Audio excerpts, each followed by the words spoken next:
ओम नमः शिवाय। हर हर महादेव।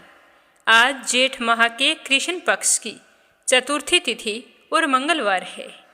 आज संकष्टी चतुर्थी का व्रत रखा जाएगा, जो महिलाएं अपने अखंड सौभाग्य और संतान की लंबी आयु के लिए रखती है। इस दिन चौथ माता और भगवान गणेश जी की पूजा अर्चना की जाती है और फिर रात्रि में चंद्रमा उदय होने पर इस व्रत का पारण किया जाता है। व्रत रखने वाली सभी बहनों को संकष्टी चतुर्थी की हार्दिक शुभकामनाएं।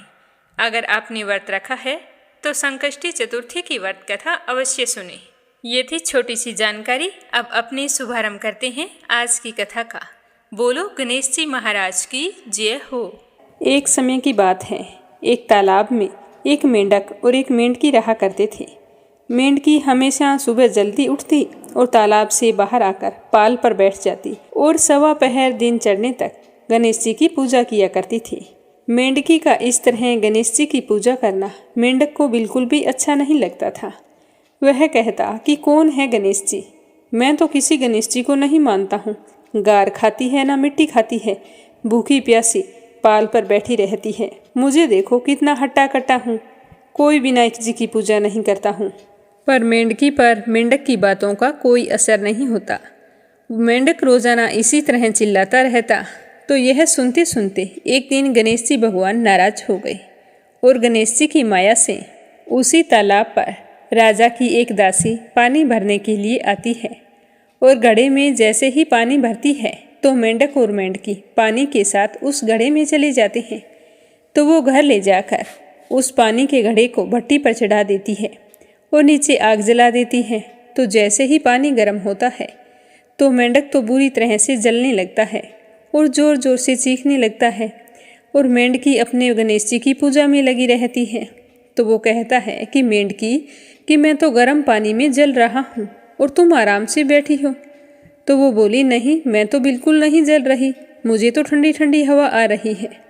तो मेंढक कहने लगा, कैसी बातें कर रही हो, घड़े के अंदर पानी उबल रहा है और तुम कह रही हो कि मुझे तो ठंडी हवा आ रही है। तो मेंढकी कहने लगी कि मैं तो गणेश जी की पूजा करती हूँ और गणेश जी भगवान मेरी रक्षा करते हैं। तो यह सुनकर मेंढक कहने लगा कि आज तू तेरे गणेश जी का ध्यान कर, हम इस मुसीबत से छूट जाएं, हमारी जान बच जाए। फिर आज के बाद मैं भी तुम्हारे साथ रोजाना सवा पहर दिन चढ़ने तक गणेश जी की पूजा किया करूँगा। तब तक कुछ नहीं खाऊंगा, पूजा करने के बाद ही गार मिट्टी खाया करूँगा। तो मेंढक के कहने पर मेंढकी ने मन ही मन गणेश जी का स्मरण किया। तो गणेश जी की माया से वहाँ दो सांड लड़ते हुए आए और उस मटके से टकरा गए। मटका फूट गया और मेंढक मेंढकी बाहर निकलकर तालाब में पहुँच गई। अब मेंढक को गणेश जी की माया समझ में आ गई। अब वो भी रोजाना मेंढकी के साथ सवा पहर दिन चढ़ने तक तालाब की पाल पर बैठकर गणेश जी भगवान की पूजा अर्चना किया करता था। हे गणेश जी महाराज, जैसे आपने मेंढक मेंढकी की रक्षा की, वैसे ही हमारी और हमारे परिवार की रक्षा करना, सुख समृद्धि सुख सौभाग्य बनाए रखना। बोलो गणेश जी महाराज की जय हो। जेठ माह में आने वाले मंगलवार के व्रत बहुत ही पुण्यदायी होते हैं। इस महीने में आने वाले मंगलवार को बड़े मंगल और बुढ़वा मंगल के नाम से भी जाना जाता है। कहा जाता है कि जो भी मनुष्य पूरे श्रद्धा भाव से जेठ के महीने में आने वाले हर मंगलवार के व्रत रखकर हनुमान जी बाबा और भगवान श्री राम की पूजा करता है तो उसके सभी प्रकार के कष्टों का नाश हो जाता है और मन की मनोकामनाएं पूर्ण होती हैं। कहा जाता है कि एक बार हनुमान जी विश्राम कर रहे थे और उनकी पूंछ रास्ते में फैली हुई थी। उसी समय उस रास्ते से पांडवों में सबसे बलशाली भीम गुजर रहे थे। तो भीम ने हनुमान जी को बूढ़ा वानर समझकर कहा कि हे वानर, अपनी पूंछ हटाओ।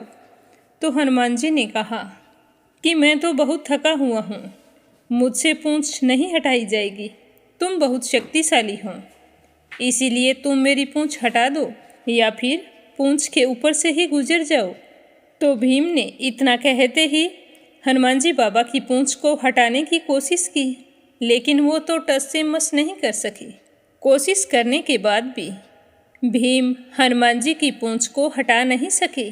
तो वो सोचने लगे, ये कोई साधारण वानर तो नहीं है, तो हाथ जोड़कर कहा कि आप कौन हैं, मुझे अपना असली रूप दिखाइए। तो भीम के कहने पर हनुमान जी ने अपना असली रूप दिखाया। तो भीम ने शर्मिंदा होकर क्षमा मांगी। कहा जाता है कि उस दिन जेठ माह का मंगलवार था, इसीलिए इस दिन को बुढ़वा मंगल के नाम से जाना जाने लगा। और जो भी व्यक्ति इस दिन व्रत रखकर हनुमान जी बाबा की पूजा करता है, उसके सारे मनोरथ सिद्ध होते हैं। जेठ मंगलवार के दिन अगर आप हनुमान जी को लाल रंग के पुष्प, लाल वस्त्र और गुड़ और चने चढ़ाते हैं तो आप पर हनुमान जी बाबा की विशेष कृपा बनी रहती है, जिससे आपको धन संपत्ति में लाभ होता है। जिस व्यक्ति की कुंडली में मंगल दोष हो तो उसे जेठ माह के मंगलवार को लाल मसूर की दाल, लाल वस्त्र, सिंदूर और गुड़ का दान करना चाहिए। ऐसा करने से मंगल दोष दूर होते हैं और जीवन में सुख समृद्धि का वास होता है। जो व्यक्ति मंगलवार के दिन बंदरों को केले खिलाता है, गुड़, चना और नारियल खिलाता है, उस पर हनुमान जी बाबा बहुत ही जल्दी प्रसन्न हो जाते हैं और हमारे सब तरह के संकट को दूर कर देते हैं। मंगलवार के दिन हनुमान जी के 12 नामों का जाप 11 बार करना चाहिए। ये आप आज मंगलवार के दिन से शुरू करें और पूरे महीने हनुमान जी के 12 नामों का 11 बार जाप करते रहें। हनुमान जी के 12 नाम हैं हनुमान, अंजनी सुत, वायुपुत्र, महाबल, रामेष्ठ, फाल्गुनस्का, पिंगाक्ष, अमित विक्रम, उदित कर्मण, सीता शोक विनाशन, लक्ष्मण प्राणदाता, दशग्रीव द्रपाहा। जो व्यक्ति सुबह प्रातःकाल उठता है, उस समय उठने से पहले नींद खुलने पर उसी अवस्था में इन 12 नामों का 11 बार जाप करता है, वह व्यक्ति दीर्घायु होता है। और रोजाना नित्य नियम से एक ही समय पर नाम लेने वाले व्यक्ति को इष्ट की प्राप्ति होती है। जो व्यक्ति दोपहर में इन 12 नामों का 11 बार स्मरण करता है, वह धनवान होता है। और संध्या के समय नाम जपने वाला व्यक्ति पारिवारिक सुखों से तृप्त रहता है। और रात्रि को सोने से पहले इन 12 नामों का जाप करने वाला व्यक्ति दुश्मनों पर विजय प्राप्त करता है। इसके अलावा जो भी व्यक्ति इन 12 नामों का निरंतर जाप करता रहता है, उस व्यक्ति की हनुमान जी बाबा 10 दिशाओं में रक्षा करते हैं। पर हनुमान जी बाबा की पूजा करते समय हमें एक बात का ध्यान रखना चाहिए कि कभी भी हनुमान जी की मूर्ति के ठीक सामने बैठकर हमें पूजा नहीं करनी चाहिए और ना ही हनुमान जी की पूजा सुबह करनी चाहिए। कहा जाता है कि सुबह के समय हनुमान जी बाबा स्वयं भगवान श्री राम की पूजा कर रहे होते हैं। अगर हम ऐसा करते हैं तो उनकी पूजा भंग होती है और वो हमसे नाराज हो सकते हैं। और हनुमान जी के सामने बैठने का कारण ये है कि हनुमान जी बाबा अपनी आँखों के सामने सिर्फ भगवान श्री राम और सीता मैया को देखना पसंद करते हैं, तो हम हनुमान जी बाबा के सामने नहीं बैठ सकते। इस बात को ध्यान में रखते हुए हमें सामने से थोड़ा हट कर बैठना चाहिए ताकि हनुमान जी बाबा हमारी पूजा से प्रसन्न हो और उनका आशीर्वाद हमें प्राप्त हो। अब अपने सुनते हैं मंगलवार की कहानी। बोलो हनुमान जी बाबा की जय हो। बहुत समय पहले किसी नगर में एक निसंतान दंपति रहा करते थे। कोई संतान न होने के कारण पति पत्नी बहुत ही दुखी रहते थे। एक बार ब्राह्मण ने वन में जाकर हनुमान जी की पूजा करने का निश्चय किया और वहां जाकर उसने विधि विधान से हनुमान जी की पूजा अर्चना की और उनसे पुत्र की कामना की। और उधर घर पर उनकी पत्नी भी संतान पाने के लिए श्रद्धापूर्वक मंगलवार के व्रत किया करती थी। वो मंगलवार के पूरे दिन उपवास रखती और शाम को भोजन बनाकर गुड़ का चूरमा बनाती। सबसे पहले हनुमान जी को भोग लगाती, उसके बाद ही स्वयं भोजन करती थी। एक दिन ब्राह्मणी की तबीयत सही नहीं थी तो वह भोजन नहीं बना पाई। अब भोजन नहीं बना तो चूरमा कैसे बने और कैसे हनुमान जी को भोग लगाए, तो उसे बहुत ही दुख हुआ। वह भूखी प्यासी सो गई। उसने निश्चय किया कि अब मैं अगले मंगलवार को हनुमान जी को भोग लगाने के बाद ही स्वयं भोजन करूंगी।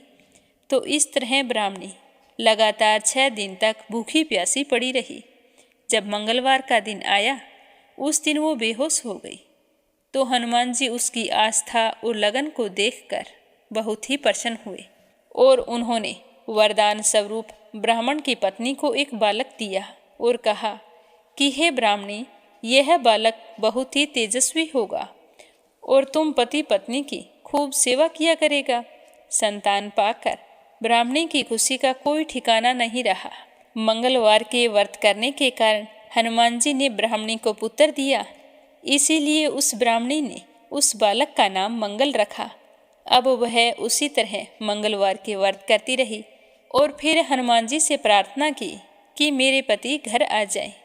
तो कुछ समय के बाद पूजा समाप्त करके ब्राह्मण वापस घर आ गया। घर में बालक को देखकर वह आश्चर्य में पड़ गया। अपनी पत्नी से पूछने लगा कि ये बालक कौन है। तो उसकी पत्नी कहने लगी कि मंगलवार के व्रत करने से हनुमान जी बाबा ने प्रसन्न होकर वरदान स्वरूप मुझे ये संतान का सुख दिया है। परंतु ब्राह्मण को अपनी पत्नी की बात पर भरोसा नहीं हुआ।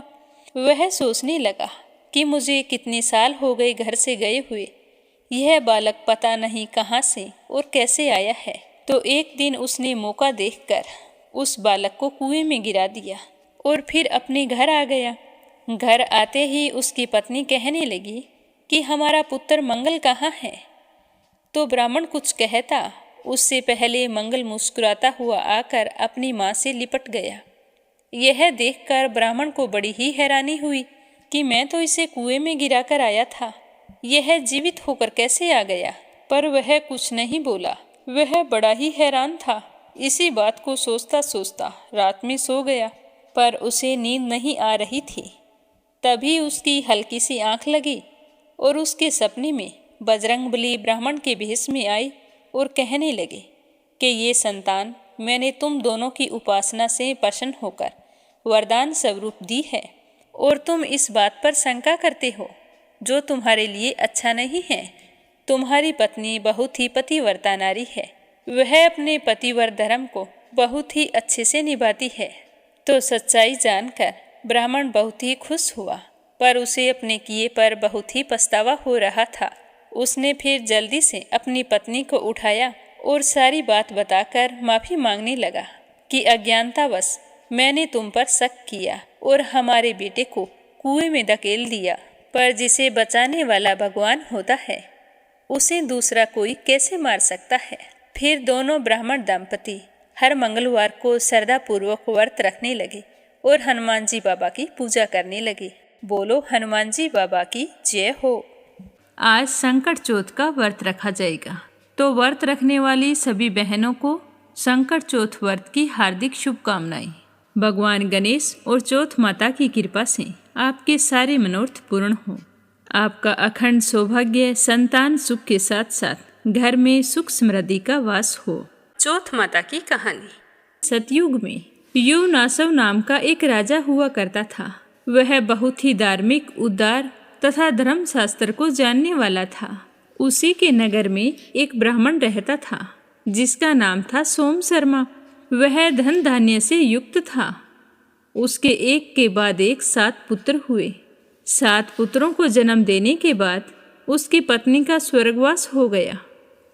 अब बच्चे भी थे, धन भी खूब था, फिर भी वह ब्राह्मण तो बिल्कुल ही अकेला था। उसने अपने बच्चों को बड़ी मुश्किल से पाल पोस कर बड़ा किया। उनके बड़ा हो जाने के बाद में उन सब का विवाह कर दिया। तो ब्राह्मण के सारे बेटे और बहुएं आपस में क्रोधवश लड़ते झगड़ते हुए अलग अलग हो गए और उस ब्राह्मण को अकेला ही छोड़ दिया। उसके साथ कोई बेटा या बहू रहने को तैयार नहीं थे। तो अब वह बेचारा प्रतिदिन कभी किसी के यहाँ भोजन करता, कभी किसी के भोजन करता। कुछ दिन तो उन्होंने भोजन दिया, फिर एक दूसरे पर टालने लगे। वह बेचारा भूखा प्यासा बैठा रहता। एक दिन वह बाहर बैठा आंसू बहा रहा था, तो उस नगर का कोई बुजुर्ग व्यक्ति वहाँ से गुजर रहा था। उसने देखा कि ब्राह्मण देवता तो बैठे आंसू बहा रहे हैं, तो वो हाल चाल पूछने के लिए आ गया। पूछने लगा कि आप इस तरह उदास और मायूस कैसे बैठे हैं, कहो क्या बात है, सब कुछ ठीक तो है। तो इस तरह अपनापन का भाव देखकर विष्णु शर्मा जोर जोर से रोने लगा और रोते रोते उसने अपनी सारी व्यथा उस आदमी को बता दी और कहा कि आज मैं 3 दिन से भूखा बैठा हूँ। कहने को तो मेरे 7 बेटे और बहुएं हैं, उन्हें तनिक भी लज्जा नहीं आती कि उनकी माँ की मृत्यु के बाद में मैंने कितनी मुश्किल से उन्हें पाल पोस कर बड़ा किया था। मेरे घर में खूब धन वैभव था। आज मुझे किसी तरह का कोई सुख नहीं है। न जाने मैंने पिछले जन्म में कौन से पाप कर्म किए थे जो आज इस तरह से भुगत रहा हूँ। तो विष्णु शर्मा की बात सुनकर वह आदमी कहने लगा कि तुम ब्राह्मण हो, तुम्हें मांगने में कोई हर्ज नहीं है। तुम 2-4 घरों में से भिक्षा मांग लाया करो। अगर तुम इस तरह से भूखे रहोगे तो हम भी पाप के भागी बनेंगे कि रस्ते बस्ते नगर में ब्राह्मण भूखा बैठा है। तो इस तरह ब्राह्मण के भोजन की व्यवस्था वहाँ 1-2 घरों में हो गई। अब उस बूढ़े ब्राह्मण को घर बैठे ही भोजन देकर जाने लगे। ऐसा करते करते कई साल बीत गए। वह ब्राह्मण वृद्ध और निर्बल हो गया था, पर उसकी बहुएं तो अलग रहकर भी उसका आदर नहीं करती थीं। तो अपनी बहुओं का यह बर्ताव देखकर ब्राह्मण को बहुत ही दुख होता था। वह अंदर से हमेशा पीड़ित रहता और रोता रहता। एक समय की बात है, फाल्गुन का महीना आया तो विष्णु शर्मा संकट चौथ का व्रत किया करता था, क्योंकि इस व्रत को पहले उसकी पत्नी करती थी और फिर उसकी मृत्यु हो जाने के बाद विष्णु शर्मा स्वयं करने लगा। तो वह बड़ी आस लेकर अपने बड़े बेटे के घर गया और वहां जाकर बहू से कहा कि हे पुत्रवधू, मेरा आज संकट चौथ का व्रत है, तुम व्रत की सामग्री तैयार करो और मैं स्नान करके आता हूँ। गणेश जी भगवान संतुष्ट होकर तुम्हें बहुत सारा धन देंगे। तो अपने ससुर की बात सुनकर उसकी पुत्रवधू कठोर वचन कहते हुई बोली कि हे तात, मुझे घर के धंधों से भी फुर्सत नहीं है। तुम तो पता नहीं क्या क्या टोने टोटके करते रहते हो। मैं तो नहीं जानती हूँ कि गणेश जी कौन है और कौन गणेश जी के व्रत करते हैं। तुम यहाँ से चले जाओ। तो अपनी पुत्रवधू का यह बर्ताव देखकर विष्णु शर्मा को बहुत ही दुख हुआ। इस तरह निरादर कराता हुआ वह 6 पुत्रों के घर गया। सारी बहुओं ने इसी तरह उसका तिरस्कार किया। फिर दीन निर्बल कलेश से पीड़ित हुआ वह ब्राह्मण सबसे छोटी पुत्रवधू के घर में जाकर बैठ गया। उसका छोटा बेटा बहुत ही गरीब था, तो वह उस घर में बैठा सोच रहा था कि यह तो बेचारी ऐसे ही बहुत ही गरीब और दरिद्र है, मेरे व्रत की सामग्री कहाँ से तैयार करेगी। इस तरह बैठा सोच ही रहा था, तभी उसके 7वें बेटे की बहू बाहर निकल आई और पूछने लगी कि पिताजी, आप इस तरह से नीचे ही क्यों बैठ गए? क्या बात है, बड़े उदास दिखाई दे रहे हो। तो ब्राह्मण कहने लगा कि हे पुत्रवधू, मैं वृद्ध हूँ, पुत्र और बहुओं से निरादर किया हुआ कहाँ जाऊँ। अब अपनी परेशानी का कारण तुम्हें क्या बतलाऊं। मेरा बेटा और तेरा पति ना जाने कितने वर्षों से परदेश गया है, कब आएगा इसकी भी कोई खबर नहीं है। मुझे तुम्हारे घर में व्रत के निमित्त कुछ भी धन दिखाई नहीं देता और मेरा आज संकट चौथ का व्रत है। अब मैं तुम्हें क्या कहूँ, मेरी समझ में तो कुछ नहीं आता है। तो अपने ससुर की बात सुनकर उनकी छोटी बहू कहने लगी कि पिताजी, तुम इस बात की चिंता क्यों करते हो? तुम इच्छा पूर्वक इस व्रत को करो और उद्यापन कर दो। मुझे सामग्री बताओ और विधि बताओ कि इस व्रत का उद्यापन कैसे किया जाएगा। आज तुम इस व्रत का उद्यापन कर दो और आज से मैं इस व्रत को पूरी निष्ठा से किया करूँगी। गणेश जी के प्रसाद से अवश्य सिद्धि प्राप्त होगी।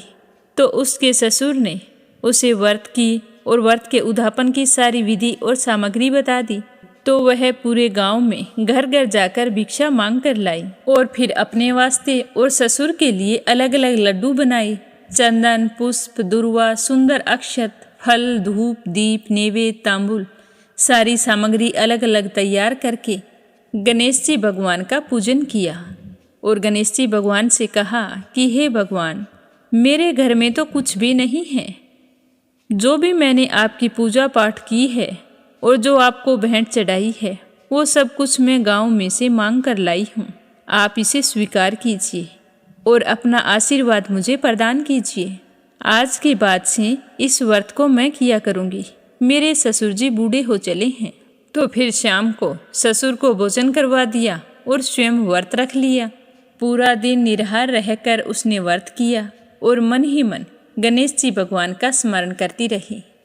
जब शाम को चंद्रमा उदय होने का समय हुआ तब उसके ससुर की तबीयत बिगड़ गई। वह बार बार वमन करता और दस्त करता, तो वह बेचारी भूखी प्यासी होने के बावजूद भी गर्म जल लाकर अपने ससुर के हाथ पैर धोती, कपड़े बदलाती, कपड़े धोती और दूसरी चारपाई पर लेटाती।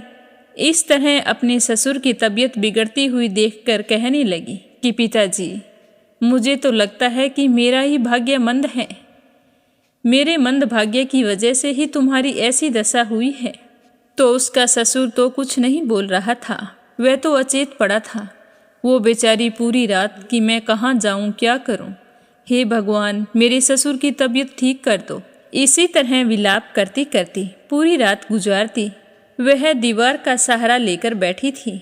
जैसे ही सूर्य उदय हुआ और चिड़ियों के चहकने की आवाज़ से उसकी आंख खुली तो उसने देखा कि पूरे घर में हीरे मोती जगमग जगमग कर रहे हैं और विष्टा वमन आदि वहाँ पर कुछ भी नहीं दिखाई दे रहा था। और उसके ससुर तो एकदम स्वस्थ चारपाई पर लेटे हुए थे। तो वह हैरान होती हुई अपने ससुर से कहने लगी कि पिताजी, ये देखो, ये क्या है, ये किसकी संपत्ति है? मेरे घर में मणि मोती मूंगा ये साक्षात धन किसका है और यह धन यहाँ पर कैसे आ गया? तो बहू के इस तरह के वचन सुनकर उसका ससुर कहने लगा कि बेटा, यह तेरी श्रद्धा का फल है। श्री गणेश जी भगवान तुझ पर प्रसन्न हुए हैं। इस व्रत के प्रभाव से ही तेरे घर में संपत्ति प्रकट हुई है। तो वह बार बार हाथ जोड़कर कहने लगी कि हे पिताजी, तुम धन्य हो। तुम्हारी ही कृपा से आज मुझ पर गणेश जी भगवान प्रसन्न हुए हैं। अब मैं हमेशा गणेश चौथ का व्रत किया करूँगी। मेरे घर का सारा दरिद्र नष्ट हो गया और मेरे घर में सुख संपत्ति की बाढ़ आ गई। और आज तुम्हारे बताए हुए इस व्रत की वजह से मैं भी धन्य हो गई हूँ। तभी उसकी 6 जेठानियाँ देखती है और क्रोध करती है कि पिताजी, आपने तो हमारे साथ भेदभाव किया है, हमें तो कुछ नहीं दिया और इसे इतना सारा धन दिया है। तो बहुओं के इस तरह चिल्लाने से विष्णु शर्मा भय से पीड़ित हो गई और उन सब से कहने लगी कि इसमें मेरा कोई दोष नहीं है और ना ही मैंने भेदभाव किया है, किंतु इसने तो मेरे कहने से गणेश जी का व्रत किया था और उस व्रत के प्रभाव से ही गणेश जी भगवान प्रसन्न हुए हैं। उससे पहले जैसे कुबेर की संपत्ति थी, इस प्रकार उसके घर में संपत्ति प्रकट हो गई। यह कहकर वह वृद्ध ब्राह्मण खड़ा होकर अपने पुराने घर की ओर चलने लगा। तब उसकी छोटी बहू ने कहा कि पिताजी, पहले तो मेरे घर कुछ नहीं था, तब आप मेरे पास नहीं रहते थे। अब तो भगवान की दया से हमारे घर में कोई चीज़ की कमी नहीं है। आज से तुम यहीं रहोगे। तो उसी समय गणेश जी भगवान की कृपा से उसका परदेश गया हुआ पति भी लौट आया। तो अपने बेटे और बहू को देखकर वह बूढ़ा ब्राह्मण बहुत ही खुश हुआ। तो इस तरह उस ब्राह्मण के 6 बेटे तो गरीबी और व्याधि से पीड़ित हुए और एक पुत्र इंद्र के समान समृद्धिवान हुआ। तो फिर वे सारी जेठानियाँ आपस में बातें करती कि इसने गणेश जी का व्रत किया है, क्यों ना हम भी करें। इस तरह निश्चय करके उन 6 ने भी हर महीने आने वाली संकट चौथ का व्रत रखना शुरू कर दिया। तो व्रत के प्रभाव से वे भी संपत्ति वाले हो गए और फिर सारे के सारे मिलजुल कर एक साथ रहने लगे। गणेश जी भगवान की कृपा से सभी बहुओं ने बहुत ही सुंदर पुत्रों को जन्म दिया। इस तरह से ब्राह्मण का घर धनवान और पुत्रवान हो गया। बोलो गणेश जी महाराज की जय हो। बोलो चौथ माता की जय हो। श्रीमद् भागवत गीता का 8वां अध्याय और उसका महात्म्य श्रद्धा भाव से सुनते रहिए। बोलो श्री कृष्ण भगवान की जय हो। अर्जुन ने कहा कि हे पुरुषोत्तम, वह ब्रह्मा क्या है, अध्यात्म किसको कहते हैं, कर्म क्या है, अधिभूत क्या है और अधिदेव क्या कहलाता है। हे मधुसूदन, अधियज्ञ कैसा है और इस देह में अधिदेह कौन सा है। मरने के समय में स्थिर चित्त वाले लोग तुमको कैसे जान जाते हैं? श्री कृष्ण भगवान बोले कि जो अक्षर अविनाशी और परम श्रेष्ठ है वही ब्रह्मा है। प्रत्येक वस्तु का स्वभाव अध्यात्म कहलाता है और समस्त चराचर की उत्पत्ति करने वाला जो विसर्ग है वह कर्म है। जो देह आदि नाशवान वस्तु है वह अधिभूत कहलाता है। विश्व रूप जो विराट पुरुष है वह अधिदेव है। और हे पुरुषों में श्रेष्ठ, इस देह में मैं ही अधियज्ञ हूँ। जो अनंत काल में मेरा ध्यान करता हुआ शरीर त्याग करता है वह निसंदेह मेरे स्वरूप को पाता है। हे कुंती पुत्र, अंत समय मनुष्य जिस वस्तु का स्मरण करता हुआ शरीर छोड़ता है वह उसी को पाता है। इस कारण तुम सदैव मुझ में ही मन और बुद्धि लगाकर मेरा ही स्मरण करते हुए संग्राम करो। निसंदेह तुम मुझ में आ मिलोगे। हे पार्थ, अभ्यास रूप योगों से युक्त हो दूसरी ओर ना जाने वाले मन से सदा चिंतन करता हुआ परम पुरुष और दिव्य पुरुष को प्राप्त होता है। अतः जो अंत समय में मन को एकाग्र कर भक्ति पूर्वक योगाभ्यास के बल से दोनों बाहों के मध्य भाग में प्राण को चढ़ाकर सर्वज्ञ अनादि संपूर्ण जगत के नियंता सूक्ष्म से भी सूक्ष्म सबके पोषण अचिंत्य स्वरूप के समान प्रकाशवान तमोगुण से रहित परम पुरुष का ध्यान करता है वह उसको मिलता है। वेद के जानने वाले जिसको अक्षर कहते हैं वे वीतराग होकर सन्यासी जिसमें प्रवेश करते हैं, जिसको चाहने वाले ब्रह्मचर्य का आश्चर्य करते हैं, उस परम पद को तुमसे मैं संक्षेप में कहता हूँ। ध्यानपूर्वक सुनना। सब इंद्रियों द्वारों को रोककर मन को हृदय में धारण कर प्राणों को मस्तक में ले जाकर समाधि योग में स्थित ओम इस अक्षर का उच्चारण करता हुआ देह को त्यागता है, उसको मोक्ष उत्तम गति को प्राप्त होती है। हे पार्थ, जो मुझ में ही मन लगाकर नित्य प्रतिदिन मेरा स्मरण करता है उन सदैव स्मरण करने वाले योगी को मैं बहुत सुलभ रीति से प्राप्त होता हूँ। मुझको प्राप्त होने पर सिद्धि को प्राप्त करने वाले महात्मागण फिर यह जन्म धारण नहीं करते जो नाशवान है, दुख का घर है। हे अर्जुन, ब्रह्मलोक पर्यंत जितने लोक हैं वहाँ से लौटना पड़ता है, परंतु मुझसे मिलने पर फिर जन्म नहीं होता। 1000 महायुगों का एक दिन होता है और 1000 महायुगों की एक रात्रि ब्रह्मा की होती है। जो इन बातों को जानते हैं वह सब ज्ञाता है। ब्रह्मा का एक दिन होने पर अव्यक्त से सब व्यक्तियों का उदय होता है और रात को उसी का लय होता है। हे पार्थ, समस्त चराचर वस्तुओं का यह समुदाय दिन में बार बार उत्पन्न होकर रात्रि के आगमन में लीन हो जाता है। इस अव्यक्त से परे दूसरे सनातन अव्यक्त हैं जो इन सब के नष्ट होने पर भी कभी नष्ट नहीं होता। उस अव्यक्त को ही अक्षर कहते हैं। वही परम गति है जिसको प्राप्त करके फिर संसार में नहीं जन्मते, वे मेरा ही धाम है। हे पार्थ, जिसके अंतर्गत सब प्राणी हैं और जिसने इस समस्त संसार का विस्तार कर रखा है वह श्रेष्ठ पुरुष अनन्य भक्ति से ही मिलता है। हे भारत श्रेष्ठ, जिस काल में योगी जन देह छोड़कर फिर नहीं लौटते और जिस काल में लौटते हैं अब उस काल के बारे में बतलाता हूँ। जिस काल में अग्नि, प्रकाश और दिन शुक्ल पक्ष हो, ऐसे उत्तरायण के 6 महीने में मृत्यु को प्राप्त हुए ब्रह्मादिक ब्रह्मा को प्राप्त होते हैं। धूमर रात, कृष्ण पक्ष, दक्षिणायन के 6 महीने इनके मध्य गमन करने वाले चंद्रमा की ज्योति को पहुँचते हैं और लौट आते हैं। संसार की नित्य चलने वाली शुक्ल और कृष्ण नाम की 2 गतियाँ हैं। एक के आने से पर लौटना पड़ता है और दूसरी पर जाने से लौटना नहीं पड़ता। हे पार्थ, योगी इन दोनों गतियों का तत्व जानता है, इसीलिए मोह में नहीं पड़ता। अतः हे अर्जुन, तुम सदा योग युक्त हो। वेद, यज्ञ, तप और दान में जो पुण्य फल बतलाए गए हैं, योगी उन सब से अधिक ऐश्वर्य प्राप्त करता है और सर्वोत्तम आदि स्थान को पाता है। गीता जी का 8वां अध्याय समाप्त हुआ। अब अपने सुनते हैं 8वें अध्याय का महात्म्य। श्री नारायण जी कहने लगे कि हे लक्ष्मी, दक्षिण देश में नर्मदा नदी के तट पर एक नगर है। उस नगर में सुशर्मा नाम का एक बड़ा ही धनवान ब्राह्मण रहता था। एक दिन उसने एक संत जी से पूछा कि हे संत जी, मेरे संतान नहीं है। तो ऋषिवर ने कहा कि तू अश्वमेघ यज्ञ कर, एक बकरा देवी को चढ़ा, देवी तुझको पुत्र देगी। तब उस ब्राह्मण ने यज्ञ करने के लिए एक बकरा मोल लिया, उसको स्नान करवा के मेवा खिलाया। जब उसको मारने लगा तो बकरा कह कह शब्द करके हंसने लगा। तो ब्राह्मण पूछने लगा कि हे बकरे, तू हंस क्यों रहा है? तब बकरे ने कहा कि पिछले जन्म में मेरे भी संतान नहीं थी। एक ब्राह्मण ने मुझे भी अश्वमेघ यज्ञ कराने को कहा था। सारी नगरी में बकरा ढूंढ रहा था, कोई भी बकरा नहीं मिला। ढूंढते ढूंढते एक बकरी का बच्चा दूध पीता हुआ मिल गया। तो मैं यह देखकर बहुत ही खुश हुआ और बच्चे समेत बकरी को मोल ले लिया। जब उसको बकरी के स्तन से छुड़ाकर यज्ञ करने लगा तब वह बकरी कहने लगी कि अरे ब्राह्मण, तू ब्राह्मण नहीं है जो मेरे पुत्र को होम देगा, तू तो महापापी है। यह कभी सुना है कि पराये पुत्र को मारने से किसी को पुत्र नहीं मिलता है?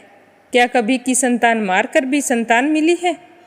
तू अपनी संतान के लिए मेरे पुत्र को मारता है, तू निर्दयी है, तेरे पुत्र नहीं होगा। बकरी बहुत कहती रही, पर मैंने हवन कर दिया और बकरी के बच्चे को होम दिया। बकरी ने श्राप दिया और कहा कि तेरा भी गला इसी भांति कटेगा। इतना कहकर बकरी तड़प तड़प कर मर गई। फिर मेरी भी उम्र पूरी हो चली थी। मेरा काल आया, यमदूत मारते मारते मुझे धर्मराज के पास ले गए। धर्मराज ने कहा कि इसे नरक में डाल दो, यह तो बड़ा पापी है। फिर नरक भुगताकर वानर की योनि दे दी। फिर मुझे बाजीगर ने मोल ले लिया। वह मेरे गले में रज्जू डालकर द्वार द्वार पर सारा दिन मांगता फिरता, खाने को थोड़ा बहुत देता। इसी तरह भूखा मरता अपनी योनि पूरी कर रहा था। तो वानर की योनि छूटी तो कुत्ते की योनि पाई। एक दिन मैंने किसी की रोटी चुरा कर खा ली तो उसने ऐसी लाठी मारी कि मेरी तो कमर ही टूट गई और उसी दर्द से मेरी मृत्यु हो गई। फिर घोड़े की देह पाई। उस घोड़े को बटियारे ने मोल ले लिया और सारा दिन चलाया करता। खाने पीने की कोई सुध नहीं थी। शाम के समय एक छोटी सी रस्सी से कस कर बांध देता, ऐसा बांधता कि मैं मक्खी भी नहीं उड़ा सकूं। तो एक दिन की बात है, 2 बालक और एक कन्या मेरे ऊपर चढ़कर चलने लगे। वहाँ अत्यंत कीचड़ था, मैं उसमें फंस गया तो वो मुझे मारने लगे, जिससे मेरी मृत्यु हो गई। इसी भांति मैंने अनेकों जन्म भोगे और हर जन्म में बहुत ही कष्ट पाए। अब मैंने बकरी का जन्म पाया है। मैंने जाना था जो इसने मुझे मोल लिया है मैं सुख पाऊंगा, किंतु तुम तो छुरी लेकर मुझे मारने लगा है। तब ब्राह्मण ने कहा कि हे बकरे, तुझे भी जान प्यारी है। अब मैं अपने नेत्रों से देखी हुई कहता हूँ, ध्यानपूर्वक सुनना। कुरुक्षेत्र में चंद्र सुशर्मा राजा स्नान करने आया। उसने ब्राह्मण से पूछा कि ग्रहण में क्या दान करूं? तो उसने कहा, राजन, काले पुरुष का दान कर। तब राजा ने लोहे का काला पुरुष बनाया, नेत्रों में लाल जड़वाकर सोने के आभूषण पहनाकर उसे तैयार किया। वह काला पुरुष कह कह करके हंसा था। राजा डर गया कि कोई बड़ा अवगुण है जो लोहे का पुरुष हंस रहा है। तब राजा ने बहुत सा दान किया, फिर भी वह हंसने लगा। ब्राह्मण को कहा कि हे ब्राह्मण, तू मुझे लेगा? तब ब्राह्मण ने कहा कि मैंने तेरे श्रीखे कई पचाए हैं। तब उस काले पुरुष ने कहा कि तू मुझको वह कारण बता जिस कारण से तूने अनेक दान पचाए हैं। तब ब्राह्मण कहने लगा कि जो गुण मेरे से हैं सो मैं ही जानता हूँ। तब वह काला पुरुष कह कह कर हट गया और उसमें से एक और कलिका की मूर्ति निकल आई।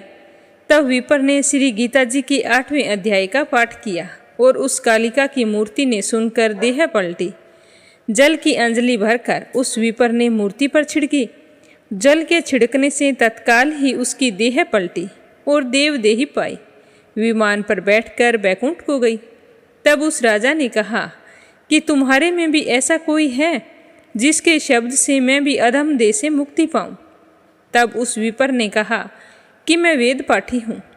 उस नगर में एक साधु भी गीता पाठी था, जिसके 8वें अध्याय का पाठ सुनकर राजा की देह पलटी।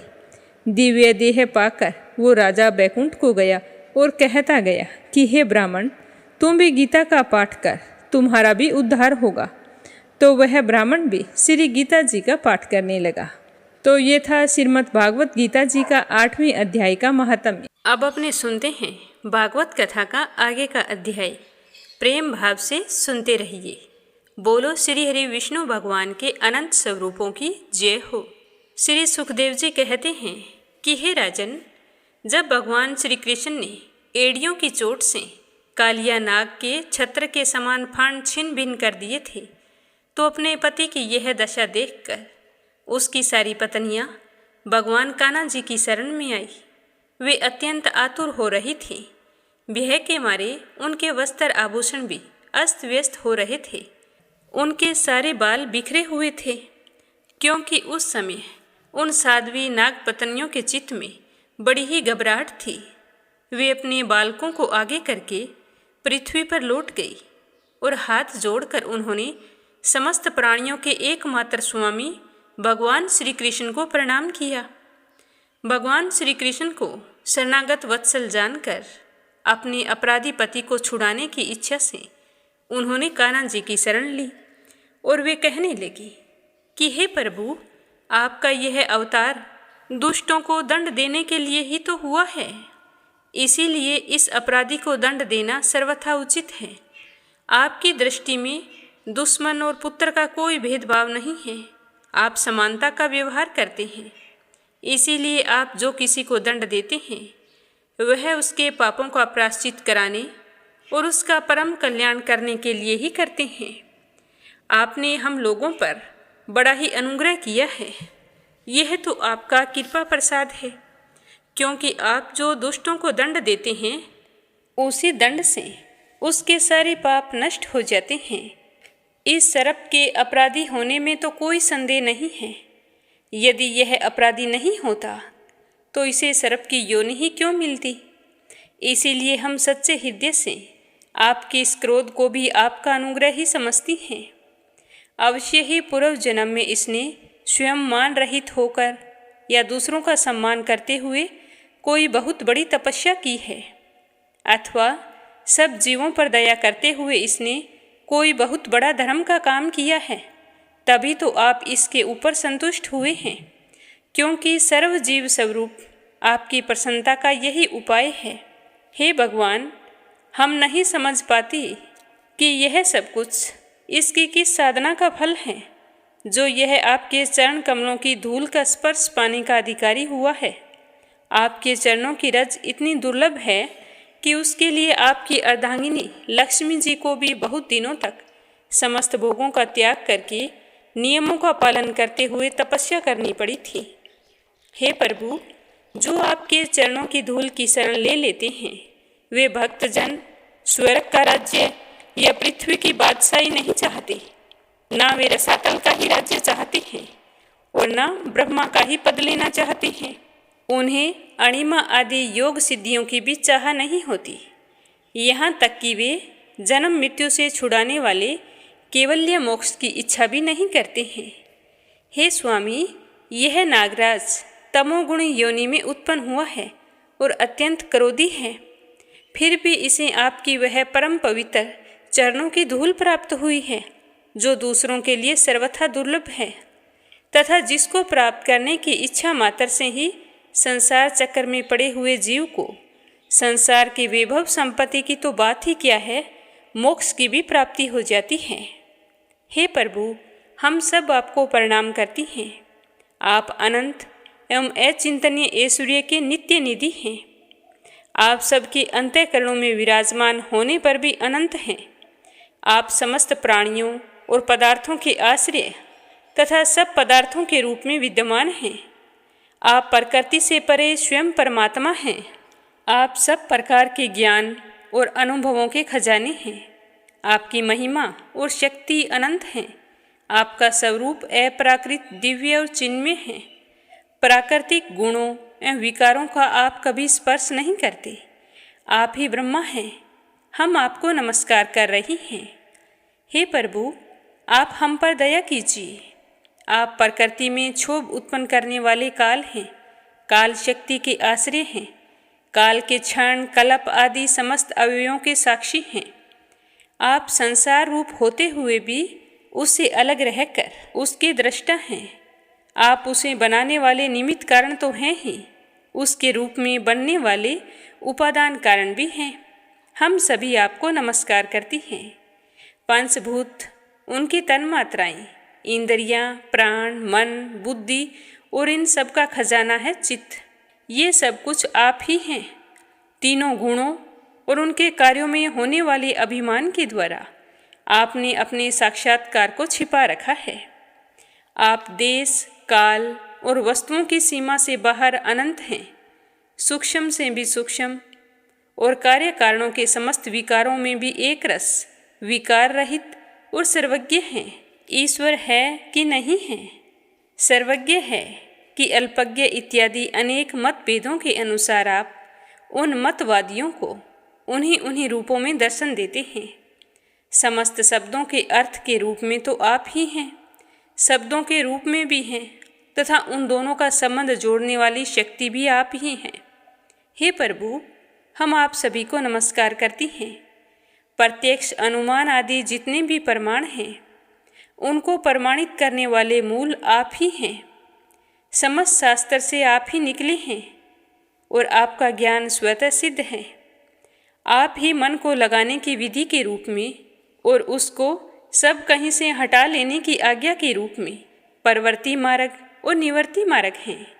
इन दोनों के मूल वेद भी स्वयं आप ही हैं। हम आपको बार बार नमस्कार करती हैं। आप शुद्ध सतौम्य वसुदेव के पुत्र वासुदेव, संकर्षण एवं प्रद्युम्न और अनिरुद्ध भी हैं। इस प्रकार चतुर्ग्रह के रूप में आप भक्तों तथा यादवों के स्वामी हैं। हे श्री कृष्ण, हम आपको नमस्कार करती हैं। आप अंतःकरण और उसकी वृत्तियों के प्रकाशक हैं और उन्हीं के द्वारा अपने आप को ढक कर रखते हैं। उन अंतःकरण और वृत्तियों के द्वारा ही आपके स्वरूप का कुछ कुछ संकेत भी मिलता है। आप उन गुणों और उनकी वृत्तियों के साक्षी तथा स्वयं प्रकाश हैं। हम आपको नमस्कार करती हैं। आप मूल प्रकृति में नित्य विहार करते रहते हैं। समस्त स्थूल और सूक्ष्म जगत की सिद्धि आप ही से होती है। हे ऋषिकेश, आप मननशील आत्माराम हैं। मौन ही आपका स्वभाव है। आपको हमारा नमस्कार है। आप स्थूल, सूक्ष्म, समस्त गतियों के जानने वाले तथा सबके साक्षी हैं। आप नाम रूपात्मक संसार प्रपंच के निषेध की अवधि तथा उसके अधिष्ठान होने के कारण संसार रूप भी हैं। आप संसार के अध्यास तथा अपवाद के साक्षी हैं एवं अज्ञान के द्वारा उसकी सत्य भ्रांति एवं स्वरूप ज्ञान के द्वारा उसकी आत्यंतिक निवृत्ति के कारण भी हैं। अतः हम सब आपको नमस्कार करती हैं। हे भगवान, यद्यपि कर्तापन न होने के कारण आप कोई भी कर्म नहीं करते, निष्क्रिय हैं, तथापि अनादिकाल शक्ति को स्वीकार करके प्रकृति के गुणों के द्वारा आप इस संसार की उत्पत्ति, स्थिति और प्रलय की लीला करते हैं। क्योंकि आपकी लीलाएं अमोघ हैं। आप सत्य संकल्प हैं, इसीलिए जीवों के संस्कार रूप से छिपे हुए स्वभावों को अपनी दृष्टि से जागृत कर देते हैं। इस त्रिलोकी में 3 प्रकार की योनियां हैं: सतोगुण प्रधान शांत, रजोगुण प्रधान अशांत और तमोगुण प्रधान मूढ़। ये सब की सब आप ही की लीला मूर्तियां हैं। फिर भी इस समय आपको सतोगुण प्रधान शांत जन ही सबसे प्रिय हैं, क्योंकि आपका यह अवतार और आपकी ये लीलाएं साधुजनों की रक्षा तथा धर्म की रक्षा एवं विस्तार के लिए ली गई है। हे भगवान, हम आपसे विनती करते हैं, हमारे स्वामी को माफ़ कर दीजिए। आपको प्रजा का अपराध एक बार सह लेना चाहिए। यह तो मूढ़ है, आपको इसने पहचाना नहीं है, इसीलिए तो यह आपसे युद्ध करने के लिए तैयार हो गया। पर हम सब आपसे विनती करती हैं कि आप इसे क्षमा कर दीजिए। हम यहाँ से दूर चले जाएंगे। हे प्रभु, कृपा कीजिए। हमारा स्वामी अब मरने ही वाला है। साधु पुरुष तो सदा से ही हम अबलाओं पर दया करते आए हैं। अतः आप भी हम पर दया कीजिए और हमारे प्राण स्वरूप पति देव को हमें लौटा दीजिए। हे भगवान, हम आपकी दासी हैं। हमें आप आज्ञा दीजिए, आपकी क्या सेवा करें, क्योंकि जो श्रद्धा के साथ आपकी आज्ञाओं का पालन और आपकी सेवा करता है वह सब प्रकार के भयों से छूट जाता है। इस तरह बताते हुए श्री सुखदेव जी कहने लगे कि हे राजन, भगवान के चरणों की ठोकर से कालिया नाग के फण छिन्न भिन्न हो चुके थे। वह बेसुध हो रहा था। जब नाग पत्नियों ने इस प्रकार भगवान की स्तुति की तब भगवान ने दया करके उसे छोड़ दिया। धीरे धीरे कालिया नाग की इंद्रियों और प्राणों में कुछ कुछ चेतना आई। वह बड़ी कठिनता से श्वास लेने लगा और थोड़ी देर के बाद बड़ी दीनता से हाथ जोड़कर भगवान श्री कृष्ण से कहने लगा कि हे नाथ, हम जन्म से ही दुष्ट, तमोगुणी और बहुत दिनों के बाद भी बदला लेने वाले बड़े क्रोधी जीव हैं। जीवों के लिए अपना स्वभाव छोड़ देना बहुत कठिन है और इसी कारण से संसार के लोग नाना प्रकार के दुराग्रहों में फंस जाते हैं। हे विश्वविधाता, आपने ही गुणों के भेद से इस जगत में नाना प्रकार के स्वभाव, वीर्य, बल, योनि, बीज, चित्त और आकृतियों का निर्माण किया है। आपकी बनाई हुई सृष्टि में हम सर्प हैं। हम जन्म से ही बड़े क्रोधी होते हैं। हम इस माया के चक्कर में स्वयं मोहित हो रहे हैं। तो आप ही बताइए कि हम ऐसा कौन सा प्रयत्न करें कि इस माया का हम त्याग कर दें। आप सर्वज्ञ और संपूर्ण जगत के स्वामी हैं। आप ही हमारे स्वभाव और इस माया के कारण हैं। अब आप अपनी इच्छा से जैसा ठीक समझे कृपा कीजिए या दंड दीजिए। तो कालिया नाग की बात सुनकर लीला मनुष्य भगवान श्री कृष्ण ने कहा कि हे नागराज, अब तुम्हें यहाँ नहीं रहना चाहिए।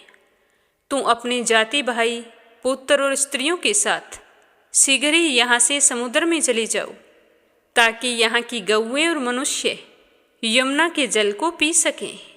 जो मनुष्य दोनों समय तुझको दी हुई मेरी इस आज्ञा का स्मरण तथा कीर्तन करेगा, उसे कभी भी सर्पों का भय नहीं होगा। मैंने इस काल्य देह में क्रीड़ा की है, इसीलिए जो पुरुष इसमें स्नान करके जल से देवता और पितरों का तर्पण करेगा और व्रत रखकर मेरा स्मरण करेगा, मेरी पूजा करेगा, तो वह सब पापों से मुक्त हो जाएगा। मैं जानता हूँ कि तू गरुड़ के भय से रमणक द्वीप छोड़कर यहाँ आकर बस गया था। अब तेरा शरीर मेरे चरण चिन्हों से अंकित हो गया है, इसीलिए तू अब आराम से जा। अब तुझे गरुड़ से कोई भय नहीं है, वो तुम्हें नहीं खाएंगे। इस तरह बताते हुए श्री सुखदेव जी कहने लगे कि हे राजन, भगवान श्री कृष्ण की एक एक लीला बड़ी ही अद्भुत है। जो सुनने लगता है तो उसके कान कभी भी तृप्त नहीं होते हैं। इच्छा होती जाती है कि और सुनते जाएं। तो कान्हा जी की ऐसी आज्ञा पाकर कालिया नाग और उसकी पत्नियों ने आनंद से भरकर बड़े आदर से कान्हा जी की पूजा की। फिर उन्होंने दिव्य वस्त्र, पुष्पमाला, मणि, बहुमूल्य आभूषण, दिव्य गंध, चंदन और अति उत्तम कमलों की माला से जगत के स्वामी गरुड़ ध्वज भगवान श्री कृष्ण का पूजन करके उन्हें प्रसन्न किया। फिर बड़े प्रेम और आनंद से उनकी परिक्रमा की, वंदना की और फिर उनसे अनुमति ली। तब अपनी पत्नियों, पुत्रों और बंधु बांधवों के साथ रमणक द्वीप की, जो समुद्र में सांपों के रहने का एक स्थान है, वहाँ की यात्रा की। लीला मनुष्य भगवान श्री कृष्ण की कृपा से यमुना जी का जल केवल विषहीन ही नहीं बल्कि उसी समय अमृत के समान मधुर हो गया था। तो कालिया नाग चला गया और कान्हा जी उन्हें देखकर मंद मंद मुस्कुरा रहे थे। तो यह सुनकर राजा परीक्षित पूछने लगे कि हे भगवान, कालिया नाग ने नागों के निवास स्थान रमणक द्वीप को क्यों छोड़ा था और उसे अकेले ही गरुड़ जी का कौन सा अपराध कर दिया था जिसकी वजह से वह भयभीत होकर उस जगह को छोड़ आया था। मुझे यह सब कुछ विस्तार से बताइए। तो राजा परीक्षित की बात सुनकर श्री सुखदेव जी ने क्या कहा, यह अपने सुनेंगे कल की कथा में। आज की कथा को यहीं पर विराम देते हैं। प्रेम भाव से सुनने के लिए आप सभी का बहुत बहुत धन्यवाद। श्री हरि का आशीर्वाद पाने के लिए नित्य नियम से सुनते रहिए। बोलो श्री हरि विष्णु भगवान की जय हो। अब अपने सुनते हैं लपसी और तपसी की कहानी। बोलो लपसी तपसी की जय हो। बहुत पुराने समय की बात है। एक गांव में एक ब्राह्मण परिवार रहा करता था। उसमें पति पत्नी के अलावा उनके 2 बच्चे थे। एक बेटा था, एक बेटी थी। ब्राह्मण दंपति बहुत ही सरल स्वभाव के थे। समय मिलने पर प्रभु का स्मरण किया करते थे। उनकी बेटी बहुत ही संस्कारी और सुशील थी, लेकिन उनका बेटा आवारा किस्म का था। वह कोई काम धाम नहीं करता और ना ही कभी अपने माँ बाप का कहना मानता था। समय के साथ दोनों बहन भाई बड़े हो गए। बहन की शादी कर दी गई, पर भाई का वही हाल था। उसके माँ बाप ने उसे समझाया कि बेटा, अब हम वृद्ध हो चले हैं, तुम कोई काम किया करो। लेकिन उस पर उनकी बातों का कोई असर नहीं होता था। तो एक दिन ब्राह्मणी अपने पति से कहने लगी कि स्वामी, आप बिल्कुल काम छोड़ दीजिए। जब घर में कुछ भी नहीं होगा तो यह अपनी जिम्मेदारी समझेगा और काम पर लग जाएगा। तो ब्राह्मण ने दूसरे दिन से काम पर जाना छोड़ दिया। तो यह देखकर उनके बेटे ने कोई काम नहीं किया और चोरी करने चला गया। आते जाते राहगीरों को लूट लेता और उसी से अपने घर का गुजारा किया करता था। तो उसकी लूटने और चोरी करने की आदत से सारे गांव वाले उसे लपसी कहने लगे। तो लपसी की इस हरकत से उसके माँ बाप बहुत ही दुखी रहते थे, पर वह किसी की सुनने के लिए तैयार नहीं था। इसी तरह समय बीतता गया। एक दिन की बात है कि लपसी एक पीपल के पेड़ पर बैठा था। तभी शिव पार्वती जा रहे थे। पार्वती माता गहनों से लदी हुई थी। तो लपसी उन्हें देखकर सोचने लगा कि सूरत के कितने गहने हैं, आज ये सारे के सारे लूट लूँगा तो मुझे कई महीनों तक चोरी नहीं करनी पड़ेगी। तो वह लूटने के इरादे से पीपल की ओट में होकर बैठ गया। जैसे ही शिव पार्वती वहाँ से जाने लगे तो लपसी एकदम से शिव पार्वती के सामने आकर कहने लगा कि जल्दी से जितने सारे गहने पहन रखे हैं उतार दो। तो पार्वती माता कहने लगी कि तुम चोरी क्यों करते हो, तुम्हें पता है चोरी करना पाप है। तो लपसी कहने लगा कि क्या करूं, घर पर मेरे माँ बाप हैं, मेरी एक भांजी है, उनके लिए दोनों समय भोजन की व्यवस्था कहाँ से करूं, मुझे कोई काम तो आता नहीं है। तो लपसी की बात सुनकर पार्वती माता कहने लगी कि तुम जो चोरी करके पाप करते हो, इस पाप का भागी कौन बनेगा।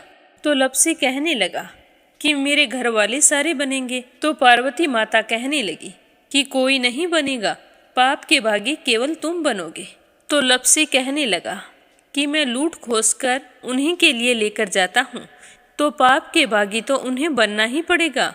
तो लपसी की बात सुनकर पार्वती माता ने हंसकर कहा कि हम यहीं पर बैठे हैं और तुम अपने घर जाओ, अपने घर वालों से पूछो कि कोई तुम्हारे पाप का भागी बनेगा क्या।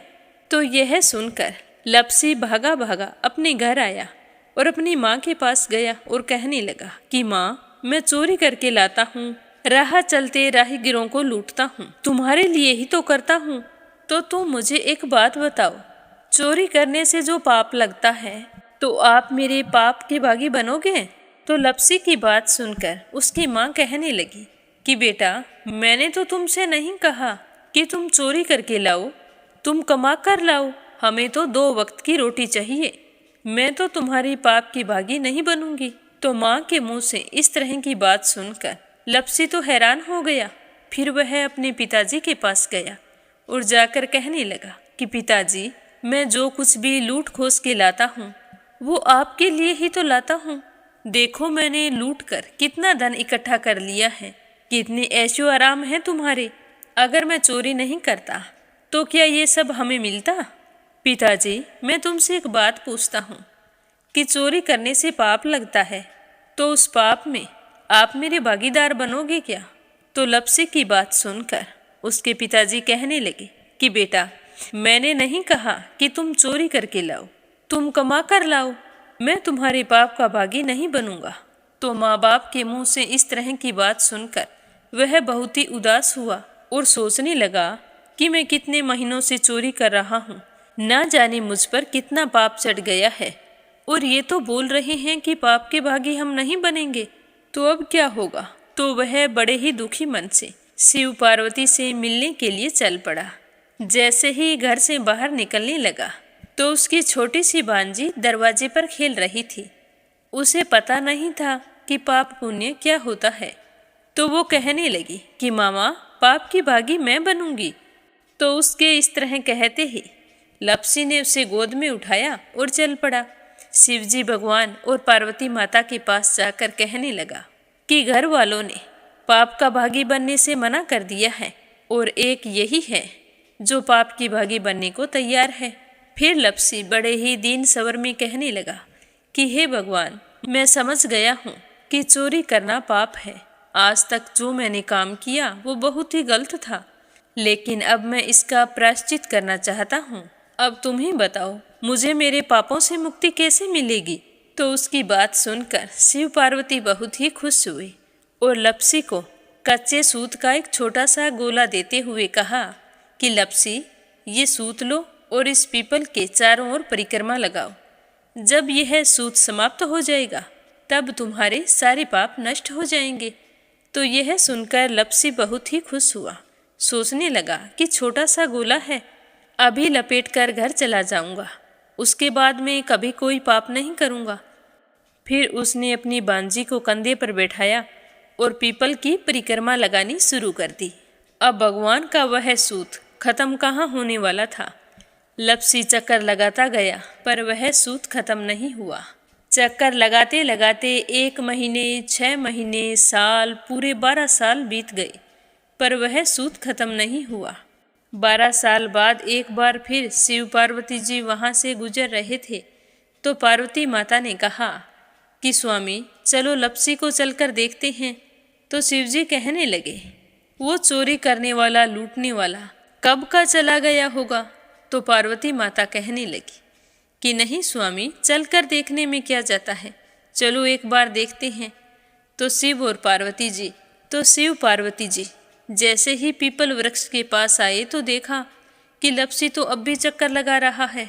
वहाँ चारों ओर गहरी खाई हो गई है और लपसी की बड़ी बड़ी दाढ़ी, मूंछें, नाखून बढ़ गए हैं। तो यह देखकर पार्वती माता ने कहा कि देखो स्वामी, आप तो कह रहे थे कि वो कब का ही चला गया, देखो इसके मन में सच्ची भक्ति है। तो पार्वती की बात सुनकर शिवजी ने कहा कि चलो अभी देख लेता हूँ। तो यह कहकर शिवजी ने एक सोने का कड़ा लपसी के आगे फेंक दिया। तो लपसी ने झट से उसके ऊपर पैर कर लिया। फिर अचानक से उसका ध्यान शिव पार्वती जी की ओर गया तो वो हाथ जोड़कर कहने लगा कि भगवान, अब तो मेरे पाप समाप्त हो गए होंगे, आप मुझे यहाँ से जाने की आज्ञा दीजिए। आपका यह सूत अभी तक खत्म नहीं हुआ है। तो शिवजी भगवान ने कहा कि तुम्हारे पाप कर्म भी अभी तक पूरे नहीं हुए हैं। तो शिवजी की बात सुनकर लपसी कहने लगा कि भगवान, मुझे पूरे 12 वर्ष हो गए हैं आपकी भक्ति करते करते, और अब भी आप मुझ पर शक कर रहे हैं। तो शिवजी ने कहा कि अपना पैर उठाओ। तो जैसे ही लपसी ने अपना पैर उठाया तो उसके पैर के नीचे सोने का कड़ा था।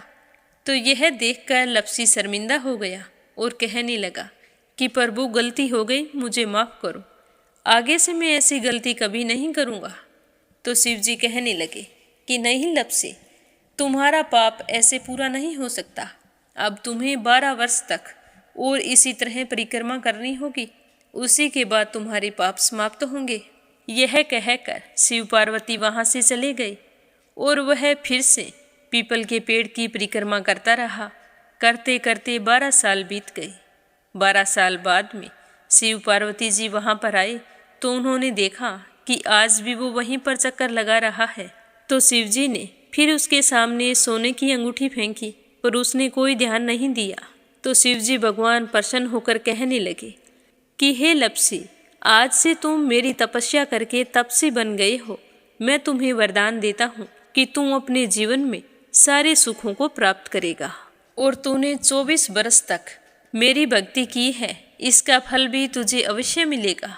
जो भी औरत गाय और कुत्ते की रोटी नहीं बनाएगी, उसका पुण्य फल तुम्हें मिलेगा। आंगन लीप कर दहलीज नहीं लीपेगी तो उसका पुण्य फल भी तुझे ही मिलेगा। अगर हमारे घर की बहन बेटी को हम सूट, तीवल या साड़ी भेंट स्वरूप देते हैं तो साथ में मोली का धागा और कुछ रुपए नहीं देंगे तो उसका पुण्य फल भी तुम्हें ही मिलेगा। अगर कोई दिए से दिया जलाएगा तो उसका पुण्य फल भी तुम्हें ही मिलेगा। अगर व्रत और पूजा पाठ में सारी कहानी सुन ले और तुम्हारी कहानी ना सुने तो उसका पुण्य फल भी तुम्हें ही मिलेगा। कहा जाता है कि तभी से सुबह पहली रोटी गाय की और सुबह की अंतिम रोटी छोटी बनाई जाती है और शाम को अंतिम रोटी बड़ी बनाई जाती है जो कुत्ते की होती है। और दिए से दिया भी नहीं जलाया जाता और घर की बहन बेटियों को सूट और तीवल के साथ भेंट स्वरूप कुछ रुपए भी जरूर दिए जाते हैं। और उसी दिन से हर व्रत कथा के बाद में लपसी तपसी की कहानी जरूर सुनी जाती है और कथा समाप्त होने पर कहा जाता है कि लपसी का फल लपसी को मिले, तपसी का फल तपसी को मिले। हमारी पूजा पाठ का, हमारे व्रत का और हमारी कहानी का पुण्य फल हमें मिले। बोलो लपसी तपसी की जय हो। तो ये थी लपसी और तपसी की कहानी। लपसी तपसी दो भाई नहीं थे, लपसी और तपसी एक ही आदमी का नाम था। लूट कर लाता था, इसीलिए उसे लपसी के नाम से पुकारते थे और फिर भगवान की तपस्या करने के कारण उसे तपसी के नाम से जाना जाने लगा। बोलो लपसी तपसी की जय हो। अब अपने सुनेंगे कथा सुनने वाले प्यारे श्रोताओं के नाम। तो आज का पहला कमेंट है संजय, सोनिया, हिताक्षी, दीपेश, मयंक, हरियाणा से। दूसरा है परमेश्वरी, रघुवीर सिंह, दिल्ली से। और तीसरा है आशा शर्मा, विष्णु, ज्योति, अंशु, भीलवाड़ा से। सरला रानी, करणपुर से। अनिल कुमार टिहरी, करनाल से। प्रोमिला रानी, विश्वास, सुधीर, राजेश, संजय, कनाडा से। आरती खैरावर, अगरखर से। अपराजिता, मीना श्रीवास्तव, नेपाल से। रजनी बड़ोला, उत्तराखंड से। मंजुला कपूर, पंजाब से। आशा अग्रवाल, लड्डू, मोहित। अंकुर अग्रवाल, आगरा से। सीमा जोशी, रवि कुमार जोशी, दिल्ली से। यूएन तिवारी, इंदिरा तिवारी, लखनऊ से। श्रीचंद यादव, गया, बिहार से। श्रीमती यशोदा, अंजलि, बबली, विकी, उड़ीसा से। श्यामवती, सुषमा, विष्णु, कार्तिक, पूर्वी, रुपेश, गौरी, शिवम, निष्ठा, हरियाणा से। विमला, नेपाल से। संजना राजपूत, अहमदाबाद से। संगीता अग्रवाल, कमला देवी अग्रवाल, दुलिया, महाराष्ट्र से। राधा रोहिला, दिल्ली से। रेखा, धर्मेंद्र शर्मा, जयपुर से। कोमल निर्मल, मुंबई, मीरा रोड से। श्याम सुंदर, मीरा सिंह। शिवानी सिंह, भवानी सिंह। कृष्ण सिंह, ऋतिक सिंह, गोरखपुर से। नीलम जायसवाल, हैदराबाद से। सुनीता पंवार, कृषु पंवार, मध्य प्रदेश से। निर्मला सिसोदिया, कपिल सिसोदिया, इशिका सिसोदिया, अंशु सिसोदिया, दिल्ली से। गीता गोस्वामी, सुनीता गोस्वामी, पीहू गोस्वामी, मेरठ से। सरोज अग्रवाल, जबलपुर से।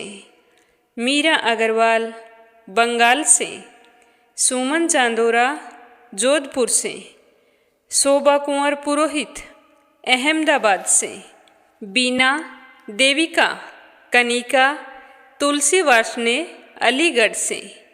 दिल्ली बहादुर भंडारी, सरिता भंडारी, नम्रता भंडारी, सूरज भंडारी, नेपाल से।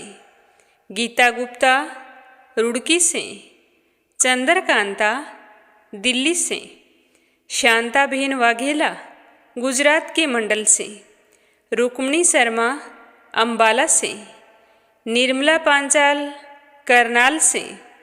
मंजू चौधरी, भीलवाड़ा से, उषा शर्मा सोजत सिटी से, संजीव कंसल, कविता कंसल, हितेश कंसल, रानी कंसल मुजफ्फरनगर से, के लक्ष्मण दास उमरकोट से, राधा मिश्रा, सोनम मिश्रा, सीता मिश्रा, गोरी मिश्रा, जानवी मिश्रा, माधवी मिश्रा बाराबंकी से, कमलेश भल्ला जम्मू से, सरस्वती सोनी जोधपुर से, मधु विनोद प्रजापति जबलपुर से, योगेश्वरी रजनीश भटनागर राजस्थान से, रीना साहू, ईशा साहू, ध्रुव साहू झांसी से, देवी सिंह, कार्तिक, पायल, सौम्या, उमा रघुवंशी गजबा सोदा से,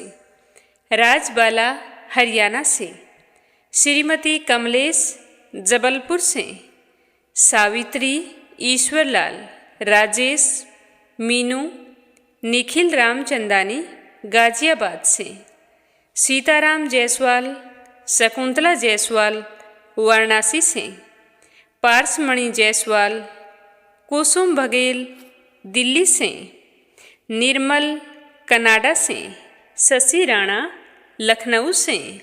आप सभी श्रोताओं का बहुत बहुत धन्यवाद। अपना सहयोग हमेशा यूं ही बनाए रखें और इस चैनल पर प्रस्तुत होने वाली हर कथा को ज़्यादा से ज़्यादा शेयर करें, लाइक करें और भगवान के निमित्त एक प्यारा सा कमेंट जरूर करें। आप सभी के सुख सौभाग्य की कामना करते हुए ओम नमः शिवाय, हर हर महादेव।